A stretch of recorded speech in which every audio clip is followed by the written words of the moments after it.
मैं एक बार फिर सर्वशक्तिमान यहोवा परमेश्वर का धन्यवाद करता हूँ कि सर्वशक्तिमान यहोवा परमेश्वर आज एक और दिन हमें फिर से हमारी ज़िंदगियों में बख्शा कि हम सर्वशक्तिमान यहोवा परमेश्वर का धन्यवाद करें और उसके फजल से आज फिर से उसके सूरज की किरणों को फिर से अपने जीवन में देखें। आइए आज के प्रतिदिन के आत्मिक भोजन पर मनन करें। भजन संहिता 119 उसके 36 आयत। मेरे मन को लोभ की ओर नहीं, अपनी चितौनियों ही की ओर फेर दे। भजनकार इस पुस्तक में जब वो कहता है कि मेरे मन को लोभ की ओर नहीं परंतु अपनी चितौनियों की ओर फेर दे। हम आज जिस युग में जी रहे हैं, इस युग में बहुत से लोग हैं जो धन को अपना सबसे पहला स्थान दे रहे हैं।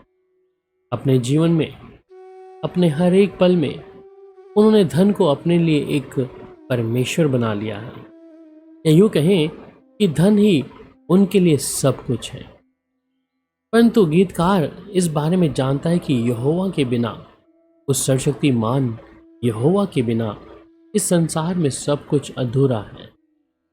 माने कि अगर कोई व्यक्ति किसी अस्पताल में आखिरी उन दिनों को जी रहा है, क्या उसका धन उसे बचा पाएगा? हरगिज नहीं। जिस पर यहोवा की करुणा है वो तो घिरा रहेगा उसकी सामर्थ और उस करुणा से, उसके नए अनुग्रह से, ना कि उस धन से। इसलिए जब गीतकार इस विषय में आज मुझे और आपको इस वचन के वसीले से और सर्वशक्तिमान परमेश्वर के इस सुंदर पाक कलाम से हम उससे और आप बात कर रहा है, वो कहता है कि मेरे मन को लोभ की ओर नहीं। जी हाँ, मेरे मन को लोभ की ओर नहीं। आज बहुत से लोग हैं, जीवन में लोभ है, चाहे घर का या धन का या किसी ना किसी पराई चीज़ों का लोभ है, और ये लोभ उनके लिए सब विनाश की ओर मार्ग को खोल देता है। परंतु आज मेरा और आपका जीवन किस परमेश्वर के ऊपर निर्भर है? किस परमेश्वर को आज मैंने अपने दिल का परमेश्वर या अपने दिल का मालिक, या हमने उस परमेश्वर को अपने दिल का राजा बनाया है? आज हमारा मन क्यों लोभ की ओर खींचा चलता है? सही माने तो आज लोगों का जीवन सिर्फ लोभ के कारण ही वो अपनों को, परायों को या किसी न किसी और व्यक्ति को छोड़ने में समय नहीं लेता। और यहाँ तक कि आज लोभ के कारण बहुत से लोगों ने परमेश्वर के साथ चलना छोड़ दिया है, उसके नियमों को मानना छोड़ दिया है, और वे स्वयं अपनी ही व्यवस्था बनाकर, अपने ही समझ और बुद्धि का सहारा लेकर आज अपने जीवन को बसर कर रहे हैं। वहाँ पहला राजा 8 अध्याय और उसके 58 में कहता है कि वह हमारे मन अपनी ओर ऐसा फिराए रखे कि हम उसके सब मार्गों पर चला करें, और उसकी आज्ञाएं और विधियां और नियम जिन्हें उसने हमारे पुरखाओं को दिया था नित माना करें। राजाओं की इस किताब में हम पढ़ते हैं कि तमाम वे लोग थे जो चलना चाहते थे, वो चलते थे कि उनके पुरखाओं को जो दिया था वो कहता है कि हम भी उसको माना करें। परंतु इब्रानियों में हम पढ़ते हैं तो वहाँ कहता है कि तुम्हारा स्वभाव लोभ रहित हो, और जो तुम्हारे पास है उसी पर संतोष किया करो, क्योंकि उसने आप ही कहा है कि मैं तुझे कभी ना छोड़ूंगा और ना कभी तुझे त्यागूंगा। इसलिए परमेश्वर ने आज मेरे अजीज़ों आपको जिस भी स्थिति में रखा है, आपको किस भी प्रकार से, चाहे आज आपके पास घर है या नहीं, आपके पास गाड़ी है या नहीं, आपके पास वो धन, संसार का वो धन है या नहीं, आज अगर आपके पास यहोवा परमेश्वर है तो मैं कहता हूँ उस संसार का और आसमान का वो उत्तम पदार्थ आपको मिल गया है। इसलिए लूका में भी कहता है कि और उसने उससे कहा,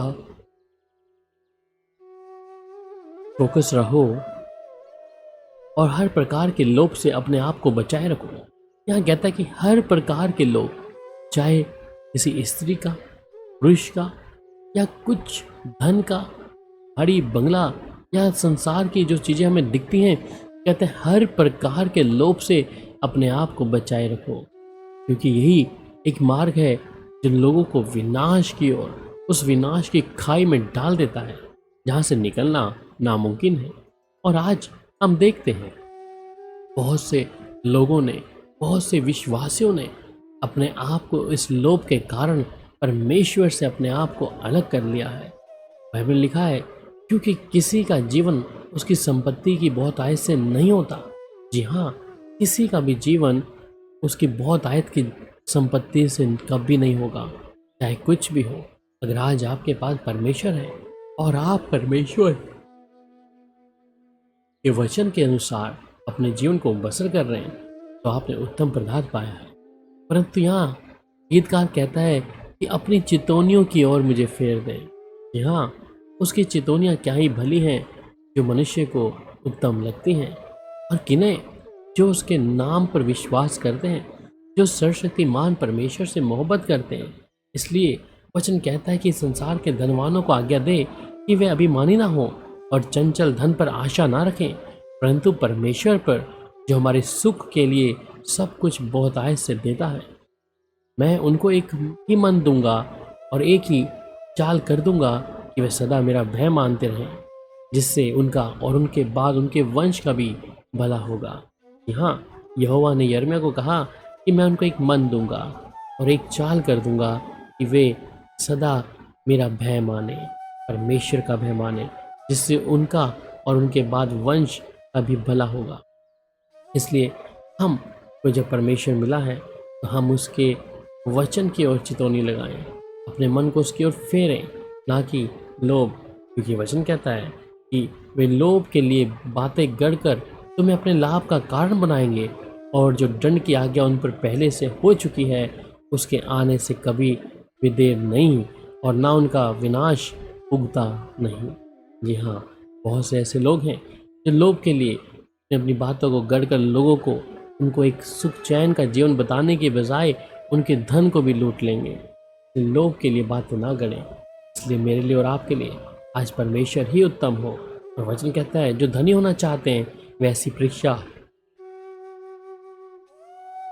और फंदे और बुतेरे व्यर्थ और हानिकारक लालसाओं में फंसते हैं, जो मनुष्य को बिगाड़ देती हैं और विनाश के समुद्र में डुबा देती हैं। आज मैं और आप किसकी ओर हैं? हम किस लोभ के साथ जीवन जी रहे हैं? किस लोभ को हमने अपने जीवन में रखा है? ऐसी कौन सी बातें हैं जो हमें परमेश्वर से दूर कर कर उस लोभ की ओर लेके जा रहे हैं? हो सकता है शारीरिक, हो सकता है मानसिक, संसारिक या किसी भी प्रकार की। परंतु आज मुझे और आपको आवश्यकता है कि हम परमेश्वर की ओर वापस फिर जाएं, क्योंकि वो कहता है कि अपनी चितौनियाँ ही के और मुझे फेर दे। आइए प्रार्थना करें कि हम भी उस सर्वशक्तिमान की चितौनियों की ओर फिर जाएं। प्यारे पिता, मैं आपका धन्यवाद करता हूँ। आज की सुबह आपने हमें मौका दिया कि हम आपके जीवित पाक कलाम को सुन सकें प्रभु, और हम धन्यवाद करते हैं आपकी करुणा और दया के लिए प्रभु जी, क्योंकि आप अनुग्रह करने वाले पराक्रमी परमेश्वर हैं। आज के कलाम के लिए जब भजनकार 119 उसकी 36 में कहता है कि मेरे मन को लोभ की ओर नहीं परंतु अपनी चितौनियों की ओर फेर दे। फिर आज हम में से कोई भाई बहन प्रभु ये निर्णय ले रहा है कि मुझे लोभ की ओर नहीं, लोभ किसी भी प्रकार का हो, धन का, शरीर का, शरीर की इच्छाओं का, किसी भी प्रकार का है, तो अगर आज हम प्रभु के सामने अपने आप को समर्पित कर देते हैं तो अवश्य है परमेश्वर की ओर हम फिर पाएंगे। प्यारे पिता, आप एक एक जन से बात करें, एक एक प्रिय भाई बहन को प्रभु उसके मन के अनुसार प्रभु उन बातों से फेर दें जिसे प्रभु आप नहीं चाहते उसके जीवन में हो। इसलिए प्रभु हम पर दया करें। हम सबको आपके लहू में छुपा देते हैं और आपके लहू में छुटकारा है। धन्यवाद पिता, प्रार्थना सुनने के लिए प्रभु यीशु मसीह के मधुर और मीठे नाम में, आमीन। अब प्रभु यीशु मसीह की शांति आप सबके साथ हो। शालोम।